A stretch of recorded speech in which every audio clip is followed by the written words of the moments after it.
Drage moje gledalke in dragi moji gledalci, lep večer vam želim. Nocoj vas vabim, da skupaj z mano obujemo čevlje drugega človeka. Ker je stopiti v čevlje drugega človeka danes zelo redek pojav. Ne govorim o sočutju, govorim o razumevanju. Ne govorim samo o fizičnem, temveč tudi o vživljanju v določene občutke nekoga drugega. Vsi imamo te sposobnosti. Otroci preskakujejo v različna stanja oseb in stvari brez težav. Če jim rečemo, naj se počutijo kot njihove mačke, da so mačka, to postanejo. In mi odrasli, namesto da bi to sposobnost nadgradili z globljimi uvidi, pozabimo nanjo. Zadnje čase vse prevečkrat. Ko se znajdeš v čevljih drugega človeka, šele razumeš, da za nikogar na tem svetu ni preprosto. To je trenutek, ko se znotraj nas srce razširi in začne utripati v hvaležnosti. Mislim, da bi bil svet raj na zemlji, če bi v vsaki situaciji, v vsakem trenutku bili sposobni čutiti hvaležnost. Zato pa se v izjemnih in težkih življenjskih situacijah intenzivno spomnimo nanjo in postane hvaležnost rešilna bilka v naši temi in nesreči. Zato sem nocoj hvaležna vam, ki ste si vzeli čas, da boste ta večer preživeli v naši družbi, in hvaležna sem tudi njemu, Darku Đuriću, ki bo delil z nami modrosti svojega življenja. Darko je dvakratni svetovni prvak in evropski prvak v plavanju prostega stila, paraolimpijec, bil je tudi parašportnik leta. Je motivacijski govornik, ki nastopa po šolah in drugih ustanovah. Končal je fakulteto za poslovne vede, ustanovil je svoj zavod Sonček. Je ikona slovenskega parašporta. Dobrodošel, Darko. Ja. Pozdravljen. Ja.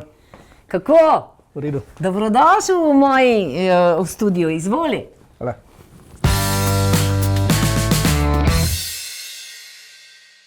Darko, slišal si moj uvod in mislim, če začneva na primer se pogovarjati o hvaležnosti. Kaj tebi pomeni hvaležnost? Hvaležnost, predvsem to zavedanje, kaj imamo v življenju. In vedno se lahko primerjamo z nekom, ki ima več, ali pa z nekom, ki ima manj. In vedno ko se primerjamo s tistim, ki ima več od nas, postajamo nesrečni ali pa iščemo razloge, zakaj mi tega nimamo.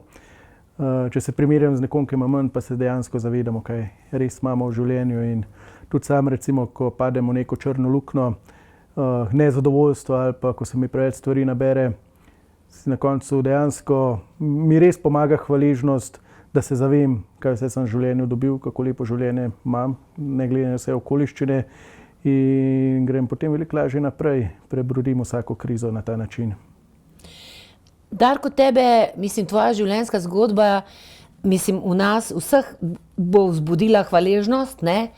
Ker redki imamo tako težke zgodbe, če lahko sploh življenje merimo po težini ali lahkosti, ampak kljub vsemu. Ti poznaš svoje starše, biološke? Sem spoznal mamo in brata in sestro.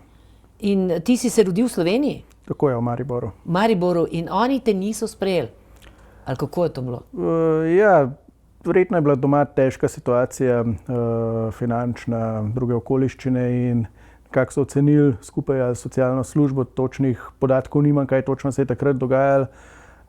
Tako da v bistvu nikoli nisem šel domov, ostal sem, mislim, da v bolnišnici, prvo leto v Mariboru, drugo leto sem bil potem v Ljubljani na inštitutu Soča, potem sem pa prišel v rejniško družino v Podbrezje k Debeljakovim. Kje so te vzeli za svojega, ne? Tako je, ja. Če si se srečal s svojo mamo, si jo vprašal, zakaj je to naredila, oziroma si kaj zameril? Ne, nimam neke zamere, ker moje življenje se je lepo razvilo. Jaz sem prišel res fajn družino, dobil sem starše, ki so se res potrudili zame. So to moja družina zdaj, a ne, in so to moji bratje in sestre, kljub temu, da recimo nismo po krvi povezani, ampak smo skupaj odraščali od mojega 2. leta naprej. In smo povezani še danes, recimo, ko smo vsak na svojem, se dobimo, se na družinskih srečanjih vidimo. Tako da jaz to rečem, da je to moja družina, a ne. In zamere pa nimam, ker prvič težko je obsojati nekoga, ki ne veš, kaj se je točno dogajalo. Drugič, sem že omenil, da se je moje življenje res lepo odvilo, da se je lepo razpleta. Plus, zakaj bi nekomu povzročal neke težave z neko zamero, če ne rabim tega. To je pač neko brezvezno pogrevanje preteklosti. Ampak a se ti zdi, da si se svojo situacijo, kdaj si se zavedal, da si drugačen? A si to spomniš trenutka, ko si se zavedel, da si drugačen od drugih otrok, oziroma a te to spravilo v kakšno črno luknjo? Nimam v spominu, da bi imel nek trenutek, ko bi zdaj, ne vem, se pogledal v ogledalo, pa bi rekel, jaz sem pa drugačen. Vedno sem vedel, da, sej konec koncev videl sem, da vsi imajo noge, jaz jih nimam. Vsi imajo 2 roki, jaz jih nimam 2 rok. In tudi to, da recimo sem bil v rejništvu, nikoli nisem jemal kot nekaj težkega ali pa kot neko veliko drugačnost. Saj je bilo nekaj tudi zbadanja v otroštvu, ampak ni bilo to zelo tisto grobo zbadanje, ampak recimo, ko sem kdaj kakšno drugačno besedo uporabljal kot drugi sošolci, pa so rekli, to pa zato, ker si ti iz drugota. Ampak nikoli nisem tega kot res za hudo vzel. Tako da te drugačnosti nikoli nisem dojemal kot resnično drugačnost. Se pravi, zavedal sem se jo in sem pač vedno probal malo vse popriti to izkoristiti. Jaz te zdaj veš sprašujem zato, ker bi rada stopila v tvoje čevlje. Rada bi videla, a si jezen kdaj, a se kdaj jeziš nad usodo, ker se ti je to zgodilo, a si z vsem pomiren in zakaj, kako, a veš, ljudem ne manjka nič, pa niso pomirjeni s svojo usodo, pa sovražijo svoje starše, ne?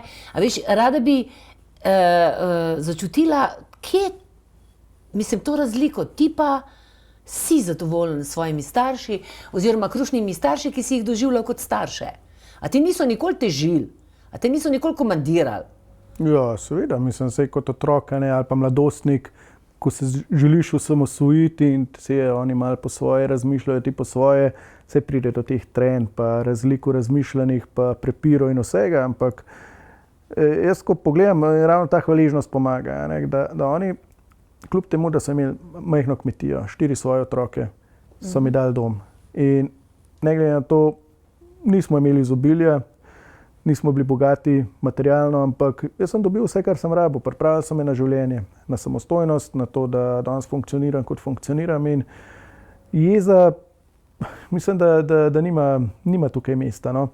Sej pač bilo je, se je tudi nezadovoljstvo, kot sem rekel, ampak greš naprej in pogledaš, skozi se z neko preteklostjo obadati, se mi zdi brez veze in gledaš naprej, ker v današnjem trenutku, kako danes razmišljam, lahko vplivam na prihodnost. Na preteklost ne morem, ker se je že zgodila. In ti si celo dedoval, to se pravi, da so te res vzeli čisto za svojega, ne, ali kako? Ja, dedoval si, zemljo si dobil, ali kako? Ja, ampak res so me sprejeli čisto kot svojega in mi dali vse, kar sem potreboval, kot svojim otrokom. In jaz tako res veliko kar polagam ljudem, ko predavam na srce, da naj dajo ljudem drugo priložnost. Zdaj, oni so razmišljali izven okvirjev. Marsikdo tega ne bi naredil, da nekomu, ki veš, da boš več časa porabil za vzgojo, ko so me velikokrat vozili na Sočo, na inštitut Soča, da sem se učil hoditi, so mi delali proteze, to so bili celi dnevi, so šli, ampak so z veseljem to delali zame. In jaz mislim, da si res zaslužijo globok poklon. Definitivno. Pa si moral, naprimer, tako kot njihovi otroci, tudi se pravi pospravljati, pa kaj fizično delati, tako, to si moral tudi tako? Ali so te malo špare? Dobro, zdaj glih vsega nisem mogel delati, ampak še vedno sem kakšne stvari tudi mogel pomagati, tako da sem tudi kdaj mogel krompir pobirati, ličkati koruzo, pometati dvorišče, metati drva v drvarnico oziroma kurilnico. Takrat se mi je to velikokrat zdelo kot najhujša krivica na svetu, da moram nekaj delati, ne? Ampak sprejmeš in narediš. In ti si v bistvu, ti se danes ukvarjaš s športom, prav, ali se še vedno tako intenzivno, zdaj si bolj predavatelj, ne? Ampak ti si se prav v šport vrgel, nekaj zelo telesnega in tle ti manjkata čisto po slučaju 2 nogici, ne? Ampak ti si iz tega naredil, mislim, en presežek, mislim, prav velike športne rezultate si doživljal. A se ti zdi, da si hotel na tak način sebi dokazati, da ti nič ne manjka? Ali zakaj je šport ravno? Ja, jaz, ko razmišljam nazaj, sigurno sem bil vedno željan dokazovanja. Ampak recimo temu, da v šoli nikoli nisem bil ravno blesteč, nisem bil glih tisti učenec, ki bi se lahko pohvalil samimi petkami. Ja, pa nad povprečnimi ocenami in znanjem, in jaz sem malo bolj po svoje vedno razmišljal, ampak danes, ko recimo sem uspešen, se me učitelji vedno spomnijo kot zelo razmišljujočega in takega. Takrat sem pa dobil opomine pa podpise, ampak sem vedno malo bolj za svojo glavo razmišljal. Potem sem tudi bratje, sestre so hodili v glasbeno šolo, so igrali inštrumente in ko pridejo neki sorodniki na obisk ali pa prijatelji so vedno kaj igrali, pa so jih trepljali po rami pa hvalili, koliko so super. Jaz tega nisem imel, ker moj posluh je grozen in jaz, če začnem kaj peti, hitro ugasne vse, pa pošlje vse domov. Pa zanimiva zgodba iz otroštva, ko smo dobivali darila od dedka Mraza in si moral dedku Mrazu kaj zapeti? Jaz sem mu hotel zapeti eno pesmico, pa je po 2 že z refrenom, mislim, da je že začel mi darilo v roko tišati, pa dosti je. Hvala lepa. Pri 3-4 letih, koliko sem imel, sem toliko si želel tisto pesmico do konca zapeti. A res? Ja, kar taka traumatična izkušnja. Pol brat zafrkaval s tisto pesemco še dolgo časa, tako da že danes recimo, pa se ne bojim javnega nastopanja, nič, ampak če bi mi nekdo dal nekaj za peti, je to blokada, tako da petje res ni moje področje, tako da kaj mi je še ostalo, šport.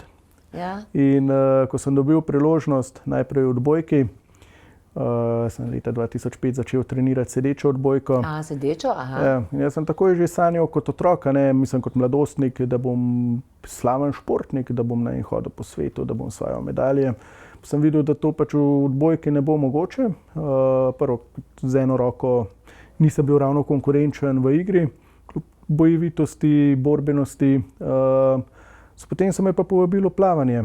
In sem na začetku, še ko sem še odbojko igral, sem govoril, da naj nekdo drug v bazenu šteje ploščice, da jaz tega ne bom počel, da bom igral odbojko, ker je bolj zanimiv, zabaven šport. Sem pol videl, da ni perspektive in sem popustil. Začel z treningi v Radovljici in potem pa vedno je šlo više. Najprej domače tekme, tuje tekme, velika tekmovanja. Si vzljubil plavanje? Ja, plavanje mi je bilo tako kot neka meditacija. Vse je bilo res garanje, ampak težko je razložiti tisti občutek, ko gre za veslaje in ko se dobro počutiš. Ko drsiš skozi vodo. Skok v vodo in tista tišina, ki nastane, to je bilo meni tak super občutek, ker sem bil vedno lahko s svojimi mislimi in s tem, to sem res užival. In je, mislim, v vodi tudi telo drugače doživljaš, ne? Je vse bolj lahkotno ali? Ja, pa plavanje je tudi med paraolimpijskimi športi, mislim, da je med najbolj razširjenimi športi najširša konkurenca.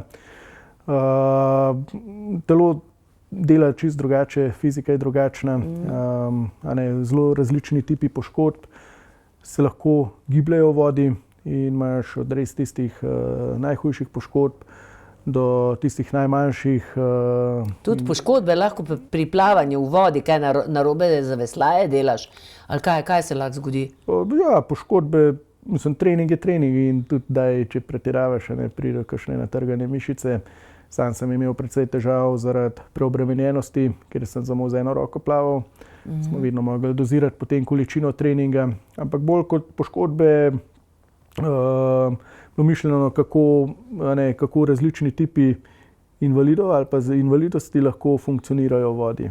Ko gledaš nekoga, ki plava samo brez rok pa z nogami ali pa nekoga samo z eno roko, kot sem jaz plaval, pa tetraplegika, paraplegika, kako različni tipi plavalcev, ampak kakšni rezultati se dosegajo. Jaz sem bil vedno znova, ko sem hodil na tekmovanje, fasciniran nad nekom, ki je prišel z vozičkom do bazena, pa je potem plaval kot raketa. In to je bilo meni, res sem z veseljem to gledal. To je neverjetno. A je pod vodo tam, se ti je zdelo, da imaš noge, oziroma kako, prej sem te vprašala, zdaj imaš te mehanske noge, ne?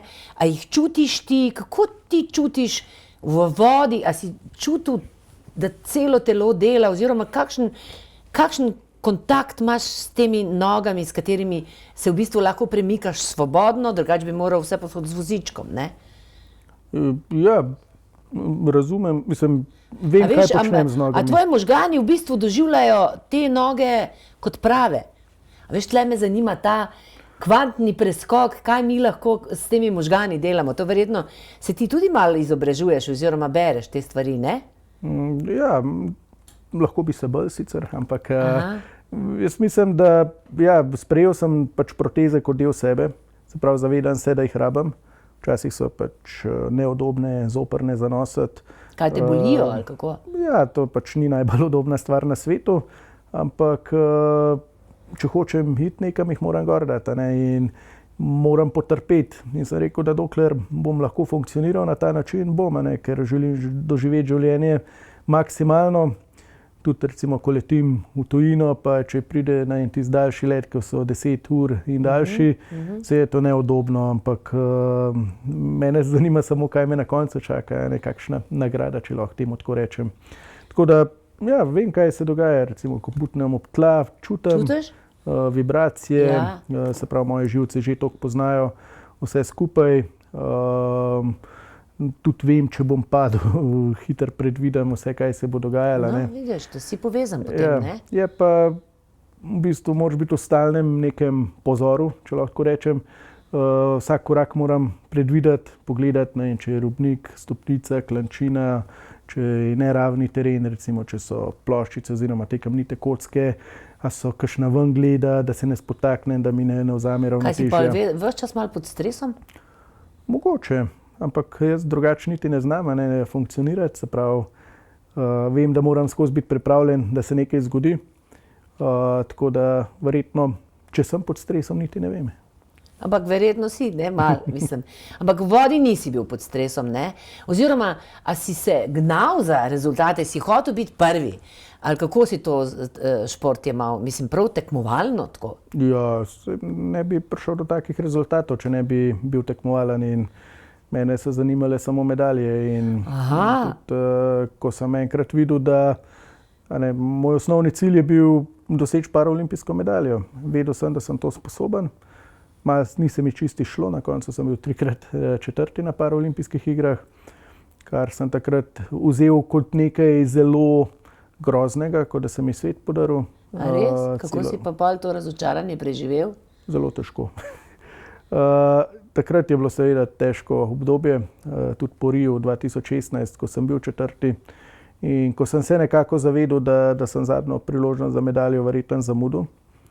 Seveda jaz sem svojo identiteto gradil na tem, da sem plavalec z medaljami, in tudi verjel sem, da če pridem iz Ria de Janeira brez paraolimpijske medalje, da moja kariera nima vrednosti. Ne glede na to, da sem imel prej svetovni rekord, da sem bil svetovni prvak, sem gradil identiteto samo na tistem koščku kovine, na paraolimpijskih igrah. Kako si to preživel? Si imel kakšno pomoč? Kakšnega psihoterapeuta? Delal sem športnim psihologom, sem pa ogromen, ko se sam s sabo pogovarjal oziroma razmišljal o teh stvareh. In tudi tisto leto po Riu, se pravi, je bilo zame zelo težko. Nisem veliko treniral in tudi trenerji niso mogli biti takrat najbolj zadovoljni z menoj, ampak sem se zavedal, da nisem še čisto vsega rekel v plavanju in sem takrat se za 1 leto preselil na Nizozemsko, treniral z njihovo reprezentanco. A res? In potem Trmast si? prišel do naslova evropskega prvaka. Tako da Odkot pa imaš ti te lastnosti? Trma, vztrajnost. veliko ljudi, ki so me srečevali še takrat v teh, v Mariboru, v bolnišnici ali pa na Soči, pa sem jih pozneje srečal, so vsi rekli, da sem že kot otrok imel, vedno sem hotel preplezati vse, kar sem videl. Taka volja po življenju, joie de vivre. In na srečo, tudi ko sem prišel potem v družino, mi te volje niso odvzeli, ampak so jo spodbujali. Jaz pač, ko mi nekdo rekel, da nekaj ne morem, sem rekel, ok, bom jaz to probal in naredil po svoje. To dostikrat mi kdo, ko mi da kakšen življenjski nasvet, s čim bi se mogel ukvarjati, pa grem jaz neko svojo pot, pa mogoče failam, ampak reč, probal sem. Včasih pa uspeš, enkrat ne uspeš, drugič uspeš. To se pravi, to ti je bilo dano, da si tak borben, trmast in vztrajen. Koliko pa imaš prijateljev? So ti prijatelji pomagali? Kdo so tvoji prijatelji? Zelo različne družbe. Eni smo tisti, ki smo še iz srednje šole, prijatelji, pa potem tudi iz poslovnega sveta, recimo, ko se srečujemo. Vedno pa lepo je vedeti, da imaš nekoga, na katerega se lahko obrneš v težkih trenutkih, ko ne rabiš biti samo popoln in tisti perfekten, da se dokazuješ, ampak da si lahko ranljiv, da lahko rečeš, da bi vse nekam poslal, pa samo spal. Pa imaš takšne prijatelje, lahko pokličeš. Seveda. In ti stojijo ob strani. Ja. Kaj pa ženske? Tudi. Prijateljice? Tudi, ja. Mi dva imamo enega skupnega znanca, Nika Vujčiča, ne? Tako. Jaz se spomnim, ko je on prišel, jaz sem snemala z njim oddajo in on je prišel pa na vozičku in je rekel, daj objami me in jaz do takrat, zato sem gledala, kako se bova midva pozdravila, ne? Jaz si sicer ne upam kar objemati, ampak ta njegov objem ne bom pozabila nikoli in je rekel, vidiš, nimam rok, zato si bila bliže mojemu srcu, ne? In spomnim se, da sva midva govorila, on je predvsem razlagal o tem, kako ga je v bistvu, on je hotel narediti samomor in tako, mislim, bil je fantastičen gost, rešila vera. A kakšen odnos imaš pa ti z Bogom? Verjamem v nek smisel, ne vem, kako bi interpretiral Boga, pač vzgojen sem itak v krščanski veri. Verjamem v ta pravila, ki nam omogočajo to pri normalno ali pa kvalitetno sobivanje. To so krščanska pravila ali humanistična? Mislim, da so skupna vsa pravila, da vse religije, vere imajo ta osnovna pravila enaka. In jaz tudi, ko sem potoval po svetu, pa se pogovarjal z ljudmi različnih veroizpovedi, kultur, na koncu smo se vsi strinjali, kaj rabiš, da lahko sobivaš s človekom. In verjame pač v neko višjo silo, ki nas tudi vodi, mogoče, da nam daje nekaj smisel, da nismo na zemlji samo zato, da pač tlačimo zemljo pa malo trpimo, ampak smo tudi zato, da nekaj damo temu svetu. In s to izkušnjo, ki jo imamo, da vračamo, da nekaj dobrega naredimo. In ti si se z njim tudi srečal, kaj sta se pogovarjala? Zelo na hitro so se srečala, tako da so se pozdravila. Kakšen vtis si pa ti dobil? Mislim, da je zelo karizmatična osebnost. Takrat mislim, da se je že malo pripravljal na tisti nastop, je bil precej oddaljen, bi temu rekel. Sem pa potem, ko sem poslušal njegov nastop takrat leta 2016 v Kopru, sigurno je izjemen pričevalec in svojo izkušnjo, kaj se je dal čez.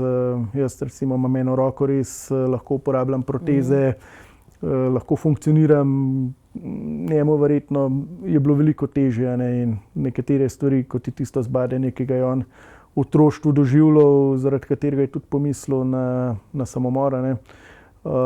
Jaz tega nisem imel. Mene okolica večinoma zelo lepo sprejemala, tako da. A vidiš, zdaj, ko si to rekel, vidiš, kakšno bogatstvo je imeti eno samo roko, ne? In veš, kaj še ene stvari se spomnim, ko sem z njim delala intervju, da ko sem ga zagledala tam, kako je prihajal na vozičku in me je presunal, da ne vem, če sem že kdaj videla tako seksi lepega moškega, kakor je bil on. Moškega, ne? A veš,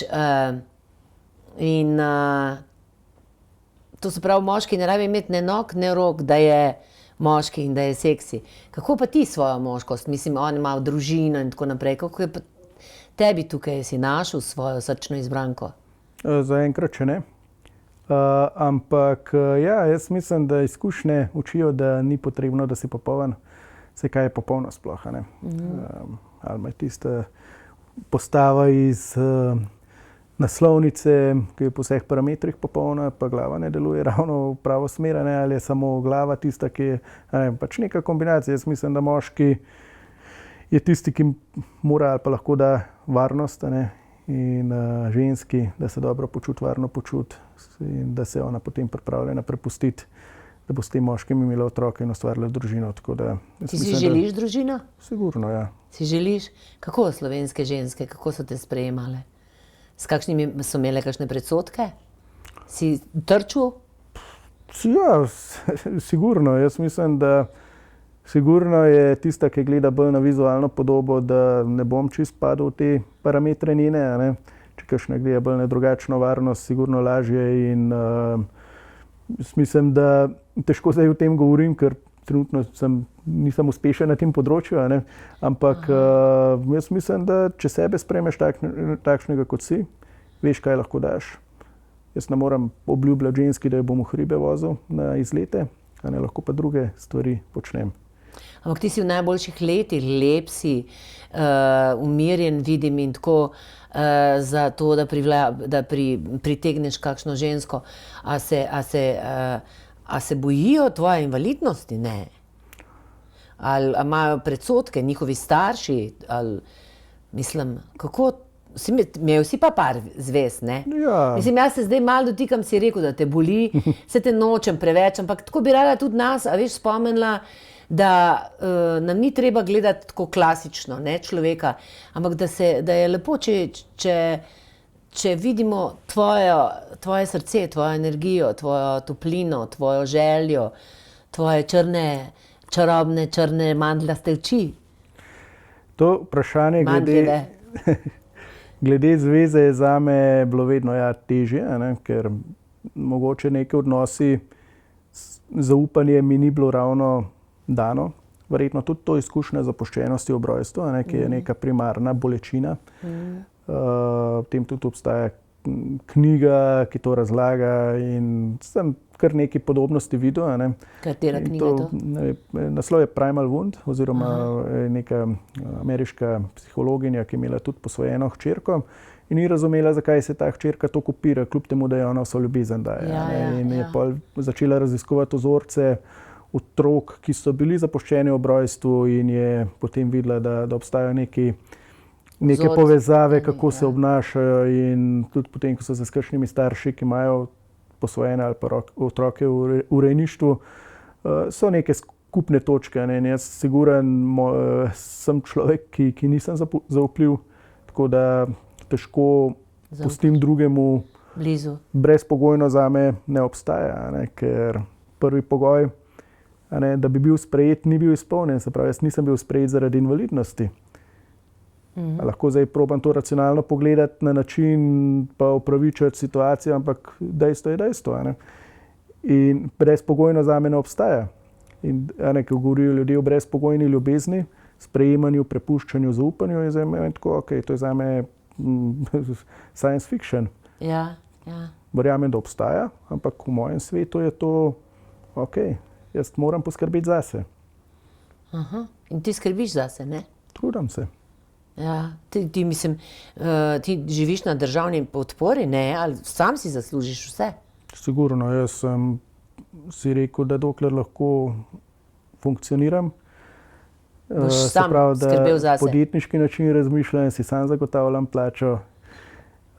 Tako da včasih seveda malo težje, ampak to samostojnost, ki sem si jo lahko zagotovil, vse mi je to omogočilo tudi način, šport, rezultati, ki sem jih tam dosegel, ljudje, ki sem jih spoznal in danes to lahko pač v neko uspešno poslovno zgodbo pretvarjam, ampak sigurno sem pa trudim, da ne bi bil zdaj odvisen od drugih, da bi mogel tam obrazce izpolnjevati in neke socialne transferje pridobivati, ker mislim, da marsikdo jih veliko bolj potrebuje kot jaz.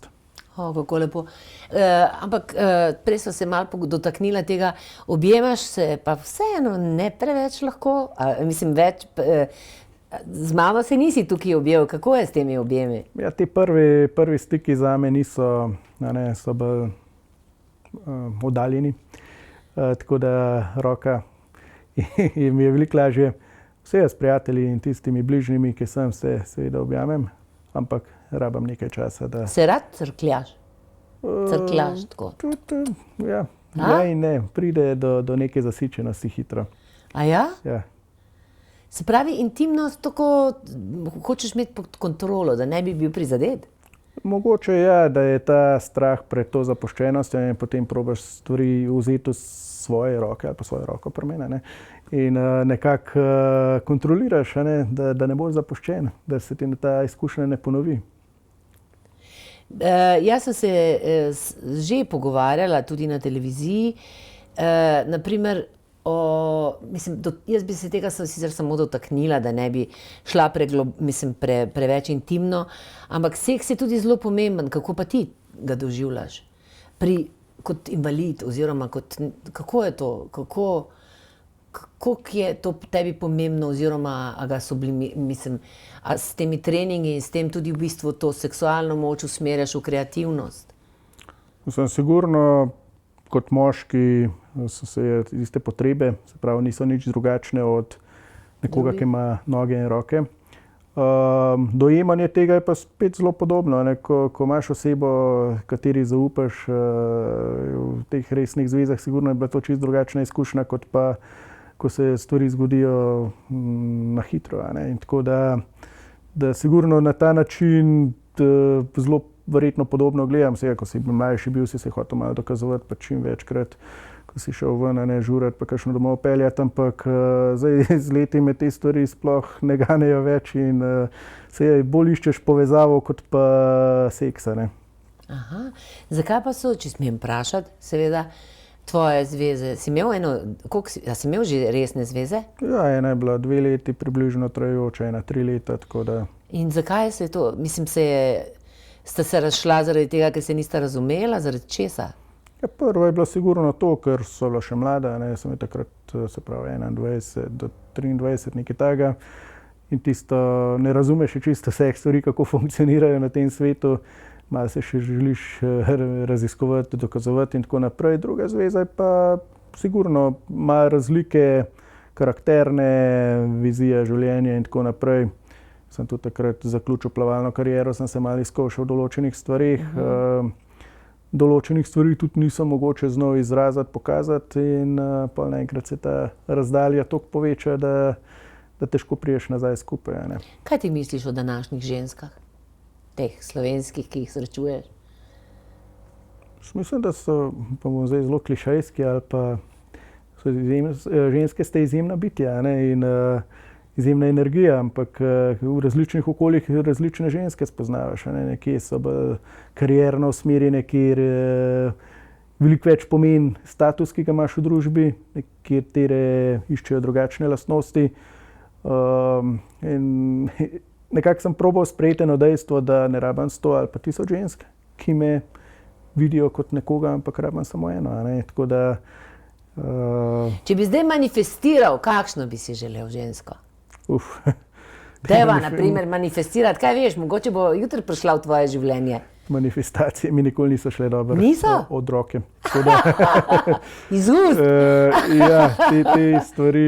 Vidim, da se rad hecaš, ne? Ja, humor. Kjer se preveč dotaknemo, pa ti na hecu zbežiš. Zbežim na ta način. A se zavedaš, da zbežiš? Ja, to mi je pa prijatelj enkrat omenil, oziroma, pač neko kelnarco so osvajali, oziroma in je ona kar pokazala precej zanimanja. Jaz sem pa začel neke butaste šale na svoj račun govoriti. Se je pa kasneje rekel, Darko, pa zakaj to delaš? Rekel, pa ti si imel 100% možnost, da jo pelješ na zmen karkoli. Sem potem začel res razmišljati, da je to nek moj odziv mogoče na to, da uničem stvar, preden se kaj zgodi. da jo ne more ona. Ne? Ja, da te ne In prizadene. da mogoče lahko nekoga, ki ima vse ude, da ga obtožim, on je pa bil boljši od mene in za bla bla. Ne. Tako da sem na tem začel precej razumevanje tega delati in tako da ja. Torej, boš tudi razmišljal, da bi se več objemal? Zaenkrat, ajmo ok. Kako bi, naprimer, če bi imel otroke, in jih boš definitivno imel, mi zdaj to kreiramo, ne? A boš stroko oče, ali kako si predstavljaš sebe kot očeta? Špartanska vzgoja jim ne uide. Ne, Špartanci, veš, kaj so počeli? Ja, jaz ne bi tam preživel. Ti tam ne bi preživel, bi končal v prepadu. Ne? Ja, tako da, ne, mislim, da si želim, če bom kdaj oče imel to priložnost, da bom zgled, da ne bom samo nekdo, ki nekoga na svet spravil, ampak da bom nekdo, ki lahko tega otroka pripravi na življenje. To sem pa prepričan. In zdaj, s čim se zdaj ukvarjaš? A si trener ali kako? Ti skrbiš očitno zase, kako? Predavam po podjetjih, konferencah, šolah, življenjska zgodba, sprejemanje, takšne stvari. Kaj nas učiš? Kaj ti iz svoje življenjske zgodbe lahko naučiš, naprimer mene, ki imam tudi svojo življenjsko zgodbo? Predvsem zelo, da je potrebno vztrajati, verjeti vase, dati ljudem drugo priložnost. Marsikdo v mojem življenju mi je dal priložnost, pa to ni bilo čisto logično. So verjeli vame, Debeljakovi v Podbrezjah, kot sem že prej rekel, marsikdo tega ne bi naredil, ampak oni so. Tako da jaz mislim, da če ljudem daš priložnost, da se marsikaj lepega lahko razvije in tudi lepe zgodbe nastanejo iz tega.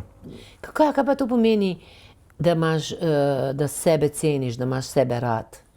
Si imel s tem kdaj probleme? Meni se zdi, da imamo vsi malo probleme s tem, da bi bili, da se ne počutimo dovolj vredni. Ja, sigurno pride velikokrat do točke, ko delaš stvari, ki jih nisi pripravljen delati, ali tudi niso v skladu s tvojimi vrednotami, zato ker misliš, da pač moraš, da boš v nekem okolju sprejet. Jaz, ko začutim, da nekam ne spadam ali pa da razmišljam drugače, pač se umaknem. Umakneš? In grem svojo pot. In tudi v športu, ko sem začutil, da v plavanju ni več to, da nisem kompatibilen z okoljem, sem pač rekel, dovolj je. Pa bi tudi v Tokiu na paraolimpijskih, verjetno, če sem potem gledal rezultate z osebnim rekordom, še celo do medalje prišel. In sem bil pripravljen na osebni rekord, ampak sem se odločil drugače in nisem šel za tem. Tako da jaz mislim, da ko se nekaj odločiš, tudi se vsi učijo to, da odločitev, ki jo sprejmeš, nikoli ni prava ali pa napačna. Ampak jo moraš sprejeti, se pravi, moraš biti trden v svoji odločitvi in naprej. Ja, kaj pa slaba vest, kam pa jo daš, oziroma včasih si pa človek, vse smo samo vsi krvavi pod kožo, vse si včasih rečemo, budala, zakaj sem to naredila ali pa tako. Tudi s tem se je treba spogledati, a se svojo temo spogledaš?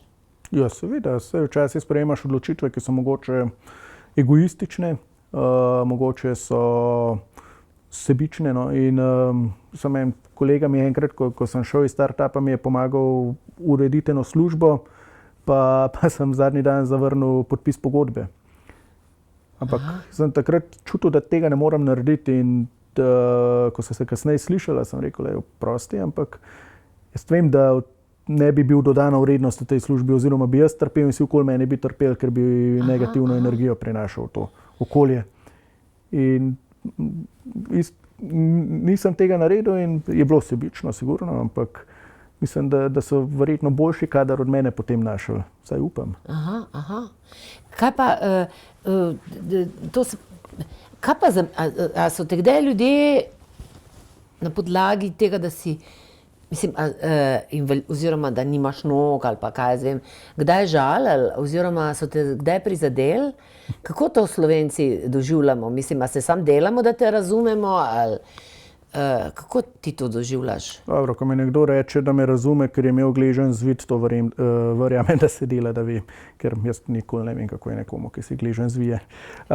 Ampak Veliko krat se malo, da se izognemo nekim neprijetnim soočenjem, malo rečemo, jaz pa razumem tvojo situacijo. Ampak meni vseeno nekdo razume ali ne. Neke žaljivke, kdaj so bile, enkrat me en zmerjal ali pa kako, da sem izgledal kot na pol presekan piščanci, ne vem kaj bom jaz njemu govoril, pa sem mu rekel nazaj, da pač super, jaz sem pač na pol presekan, ne vem kaj piščanc, ti imaš pa prazno glavo, zdaj mi pa povej, kaj boljš tukaj. Sem jih po nosu dobil. A si jih dobil po nosu? Ja, takrat je bilo, ampak ni bilo nič hujšega, je tudi on nazaj dobil. Tako da so se na hitro zmenile, pa si pa roko dala. Mislim, da res konkretnih žaljivk na podlagi invalidnosti bi jih lahko na moje prste preštel. Ni jih bilo veliko v življenju. No. Tako da...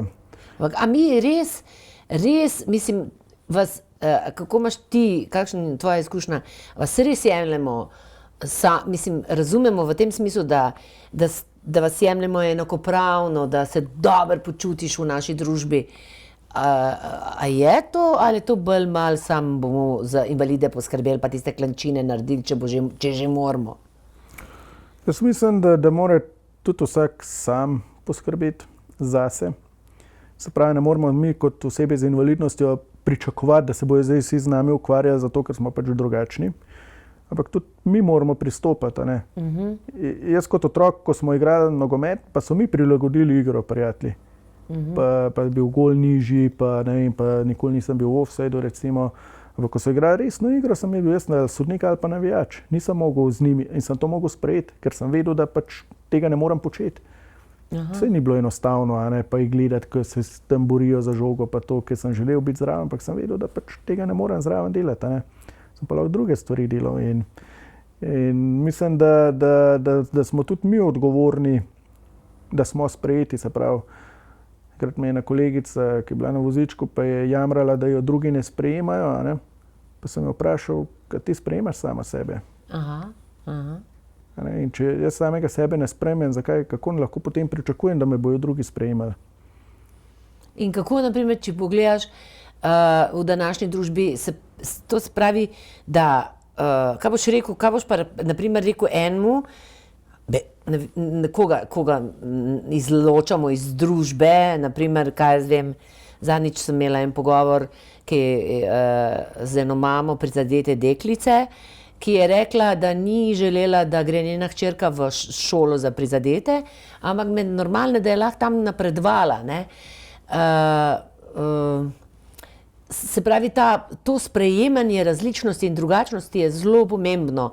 Ampak ti praviš, da zdaj imate tudi vi odgovornost. Ampak kako ti tako gledaš od zunaj, a res sprejmemo?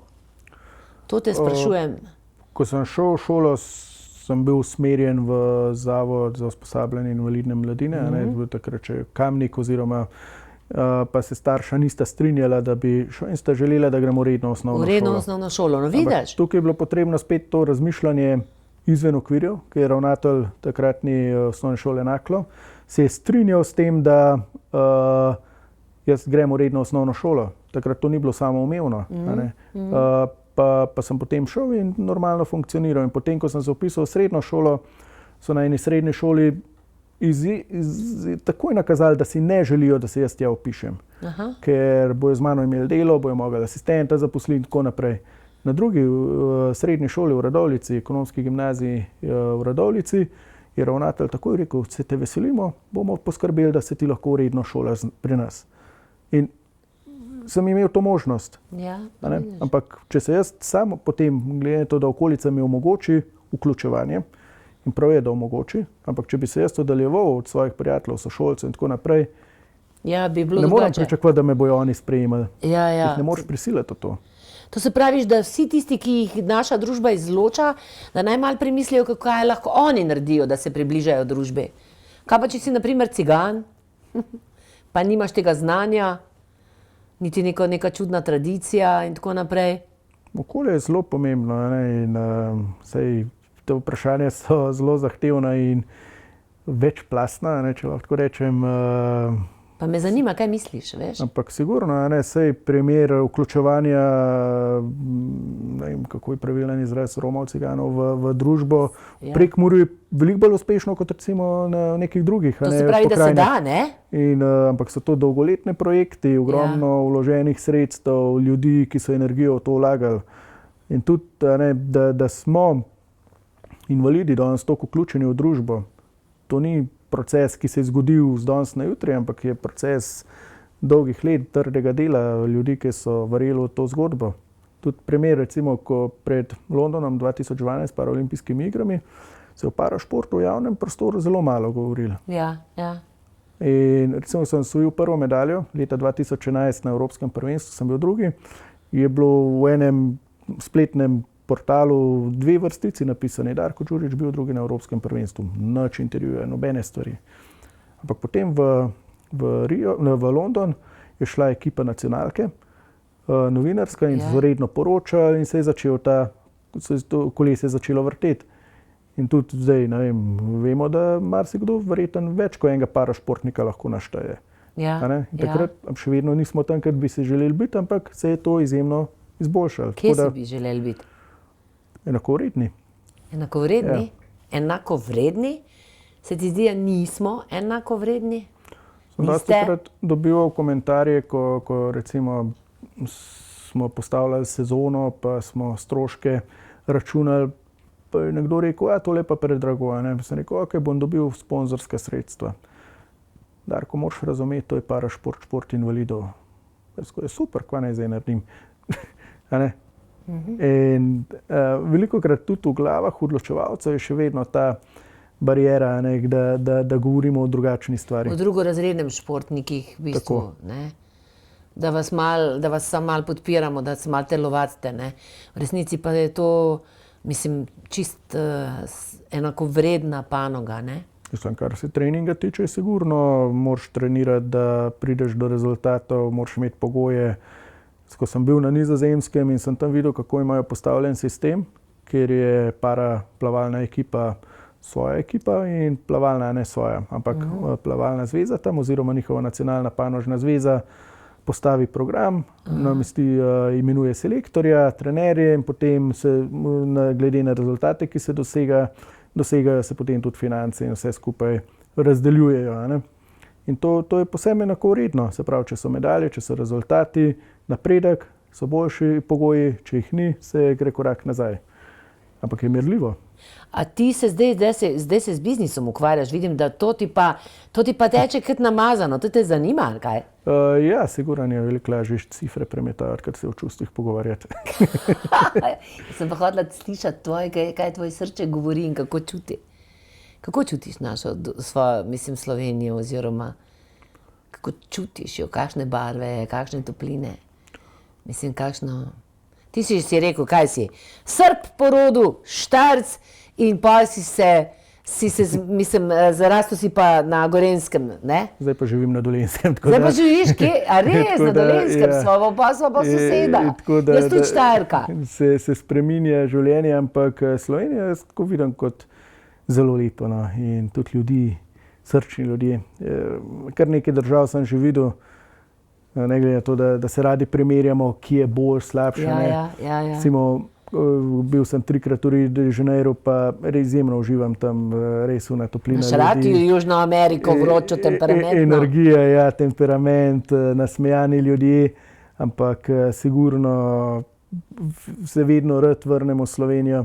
In tudi večkrat sem že povedal, da ko se pripeljem domov na Gorenjsko in pol imaš na desno imaš gorovje, Alpe, spodaj vidiš nogometno igrišče, vidiš sadovnjake, tako vse zeleno, na levo gozd in se tam pripeljem. Vedno se mi tista pesem iz Gospodarja prstanov, ko se v njih hobiti vrnejo na Štajersko, po tistem dolgem pohodu, ki se vrne in pol tiste ljudi domače srečajo. In meni se vedno ta prizor utrne.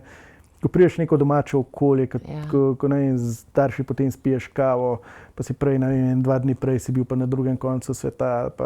In tega trenutka, ko se pripeljem domov, to je res lep trenutek. Jaz vidim, da si ti en zelo čustven človek, ampak da si postavil kar visok zid, a ne? To je enkrat z eno punco so bila na zmenku, drugem, tretjem, po 2 kozarčkih, ko se je malo pogumila in rekla: Darko, veš, ti imaš pa močne bariere okoli sebe. Takrat nisem razumel, kaj mi hoče povedati. Ja, in to se pravi, če te zmehčamo na kak način, da te peljemo plesati, ali pa če ti kakšen kozarček nalijemo, bomo več slišali. Odvisno. Ne, to nič ne reklamirava alkohola, da ne bo pomote, sem tako v hecu rečeva. Naprimer, si kdaj plesal? Rad plešeš? Ja, mislim, plešem težko, Ja, ampak malo pomigam, Ja. pleši. Ampak res, so druge stvari, jaz bolj obožujem koncerte. Aha, Tako da, se pravi številke, koncerte, muziko torej. Ja. Ne znaš pet, muziko pa obožuješ. Koga pa poslušaš? večinoma so bolj težko metalni. Se pravi res, en strasten, krvav človek si ti v sebi, a? Mogoče. Ja, kaj misliš? Ne, strasten sem siguren. Jaz sem bil v športu, vsem, kar počnem, sem strasten. Si želim biti dober v tem, želim dati nazaj. In zdaj sem zelo spet površinski, vem, ampak... Ja, se vedno znova vrneš gor. Ja, ampak verjamem, da če nisi strasten v stvarih, ne moreš biti dober. Ja, Če ne verjameš v nekaj, kar počneš, si težko nadpovprečen. A zdaj koga ti treniraš, si komu ti trener? Ne, to pa... Mislim, v športu trenutno nisem vključen. Nič? Lani sem bil sicer še za žensko para odbojkarsko reprezentanco v Parizu. Kot team manager smo skupaj to zgodbo postavili. Ja. So res izjemen uspeh dosegle. Potem sem se pa po tistem tekmovanju odločil, da se bolj posvetim predavanjem, ker v bistvu je bilo povpraševanja kar nekaj. Aha. In se mi je zdelo, da tukaj na tem področju, ko predstavljam svojo zgodbo, lahko več dam, kot pa da tam neke maile pa papirje izpolnjujem. In kje ti je ljubše iti v šole ali v kakšne firme? Zelo različno, ker... To sem te zdaj vprašala, tudi jaz površno in neumno vprašanje, se opravičujem. Mislim, kakšna je razlika, naprimer, ne? Izkušnjo imam tako zelo z različnimi skupinami poslušalcev in bi rekel, da vsi meni tudi nekaj nazaj dajo. Če so bolj ženske publike, bolj čustveno dojemajo zgodbo. Ja. Ravno nekaj tednov nazaj sem imel na eni konferenci, bilo več kot 300 žensk in je čisto drugačen odziv, se veš, ker imaš bolj tehničen tip poslušalcev. Tudi precej, ko predstavim zgodbo, ko prijem na team buildinge v podjetja, kjer so bolj, ne vem, ali so programerji, IT sektor. Drugače komuniciraš, ne? Eno podjetje, kjer se ukvarjajo s prodajo viličarjev, pa so bili ljudje, ki so serviserji v proizvodnji in tako naprej. In oni pričakujejo, da ti poveš svojo življenjsko zgodbo in jih motiviraš, da bi oni tudi sebe znali tako iztisniti, tak dragulj zbrusiti, kakor si ti, ali kako? Mogoče malo drugačen pogled na življenje, kot vsi se kdaj zataknemo, pa tudi sam se zataknem, v nekem vzorcu ali pa v nekem svojem, v neki zanki razmišljanja. In če ti nekdo drugačen pogled predstavi, neko zrcalo nastavi, in se tvoji problemi mogoče drugačni zdijo. Jaz tudi, recimo, ko sem jamral, da nimam dobrih pogojev v plavanju. Potem sem se pa pogovarjal s plavalko mislim, da je bila iz neke južnoameriške države, je razlagala, da njej nasprotujejo, da se ukvarja s plavanjem, da ji nagajajo. Sem jaz razmišljal, pismo. Jaz pa jamram, pa sam boljše pogoje, pa imam že odlične pogoje, se pravi, me podpirajo, hočem še korak višje, njej pa nagajajo. In se zaveš, kaj v resnici imaš. Sej, to je na nek način mene tudi poklicalo, da bi midva skupaj poklicala vse nas, da se naj vsak zaveda, kaj ima vrednosti svojega življenja in da tako kot si rekel, ne, da je vse naša odgovornost, kaj bomo s svojim življenjem naredili in da je dobro stopiti v čevlje drugega, da ga razumeš. En ameriški pregovor pravi, indijanski, da moraš 40 dni nositi čevlje drugega človeka, da ga lahko razumeš in da znaš potem ceniti tudi svoje življenje. Ne? Mislim, da če nimaš neke izkušnje v življenju, je težko razumeš. A ne? In tudi nekajkrat sem dobil vprašanje o samomorilnosti, ker ljudje dejansko od mladih sem dobil, tudi od odraslih, če sem kdaj razmišljal o samomoru. Mlad 13-letnik me je zadnjič vprašal, ali si kdaj razmišljal, da bi končal svoje življenje, nehal živeti. Sem bil šokiran, kako lahko nekdo mlad, ki ima vse pred seboj, to razmišlja o tem. Kaj mora človeku se zgoditi, da imaš vsega dovolj in rečeš pismo, jaz ne želim več živeti. Jaz recimo tega ne morem razumeti, ker o tem sam nikoli nisem razmišljal. Nikoli nisi razmišljal. Jaz, ko sem padel v najhujšo krizo, nisem razmišljal, da bi nehal živeti. Ampak sem razmišljal, kako se iz tega izkopljem, kaj lahko naredim, da bom spet aktiven, vesel, zadovoljen, nasmejan. Nisem razmišljal, da bi nehal živeti. Ja. Ampak nekdo, ki ima to v sebi, se o tem lahko razmišlja in ga jaz ne morem obsojati. Ja. Nimam pravice ga obsojati, ker ne morem razumeti, kaj se v njegovi glavi dogaja. Ampak hkrati pa ga lahko poveš, da tudi v takih situacijah, ko nimaš nog in ti bi v bistvu nekoč bi te vrgli v jamo, lahko narediš fenomenalno življenje iz sebe. Ne? Mislim, to je, da nekoga navduši za življenje, da rečeš, danes je težko. Verjetno je, jaz ne morem si predstavljati situacije, nekdo v njej, ampak da se splača živeti. Konec koncev nam je dano, od rojstva do smrti. Ta pot nam je dana. Jo moramo maksimalno izkoristiti. Jaz ti, dragi moj Darko, mi da sem prišla, do konca najnega pogovora. Želim, da se tvoji zidovi malo razširijo in da pride ena mladenka, ki te bo malih takole, se veš, tako kot ženske to naredimo, tukaj opeka, tam opeka proč in da boš zaživel še ta del svojega življenja, ki se ga želiš. Hvala za vso motivacijo, za vse modrosti. Jaz bom pa vedno na koncu, razmišljaš, da bi napisal knjigo o svojem življenju? Je že v zaključku, tako da. Jo lahko že napovemo. No, jaz pa sem jo že napisala z mojim urednikom, Rokom, na temo teh pogovorov, ki sem jih imela, ker pogovori res spreminjajo življenja, mi jih najlažje slišimo, kadar se pogovarjamo, ne kadar nam kdo predava. Ti pa to dobro veš, ne, v šoli to ni fajn. In vedno na koncu preberem, odprem kar nekje in preberem, kaj nama je na primer ta knjiga poslala, kakšno misel. Zanimivo, lej. Vsaka telesna bolečina je bila nekoč bolečina duše, ki se ni mogla transformirati. Lepa misel. Hvala lepa, dragi moji, midva sva hvaležna za vašo pozornost in vidimo se naslednji ponedeljek.